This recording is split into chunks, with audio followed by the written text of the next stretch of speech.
Doctrine of lis పెండెన్స్.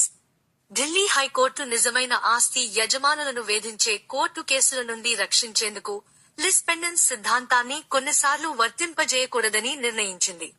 లిస్ పెండెన్స్ సిద్ధాంతం గురించి. లిస్ పెండెన్స్ అనే లాటిన్ పదం పెండింగ్ లిటిగేషన్ అంటే పెండింగ్ లో ఉన్న కేసు అనే అర్థం. ఇది స్థిరాస్తికి ఇమ్మూవేబుల్ ప్రాపర్టీ సంబంధించిన ఒక న్యాయ సిద్ధాంతం.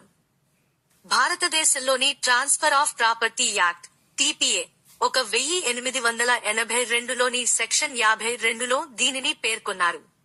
టీపీఏ 1882 సెక్షన్ 52 ప్రకారం ఒక కేసు పెండింగ్ లో ఉన్న సమయంలో ఏదైనా స్థిరాస్తిని బదిలీ చేసినా ఆ బదిలీ ఆ కేసులో ఉన్న పక్షాల హక్కులను ప్రభావితం చేయదు.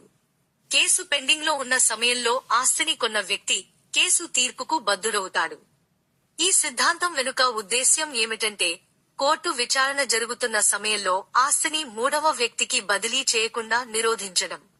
కేసులో ఉన్న ఆస్తికి సంబంధించిన కోర్టు తీర్పు ఏదైనా వచ్చినా బదిలీ పొందిన వ్యక్తి దానికి బద్దుడవుతాడు. లిస్ పెండెన్స్ నియమం ప్రభావం.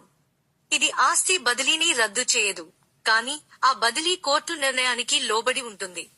ఈ సిద్ధాంతం ప్రయోజనం. బకాయిగా ఉన్న కేసులో పక్షాల హక్కులు రక్షించబడతాయి. వర్తించడానికి అవసరమైన షరతులు. ఒక కేసు లేదా విచారణ పెండింగ్ లో ఉండాలి. కేసు సంపూర్ణ అధికారమున్న కోర్టులో దాఖలు చేయాలి. స్థిరాస్తి హక్కు లేదా హక్కుదారుడిపై నేరుగా ప్రశ్న ఉండాలి. కేసు ఫలితం పక్షాల హక్కులను నేరుగా ప్రభావితం చేయాలి. ఆస్తి పక్షాలలో ఎవరో ఒకరు బదిలీ చేస్తున్న సందర్భం ఉండాలి. కేసు కలుషిత, కొల్యూసివ్ స్వభావంలో ఉండకూడదు.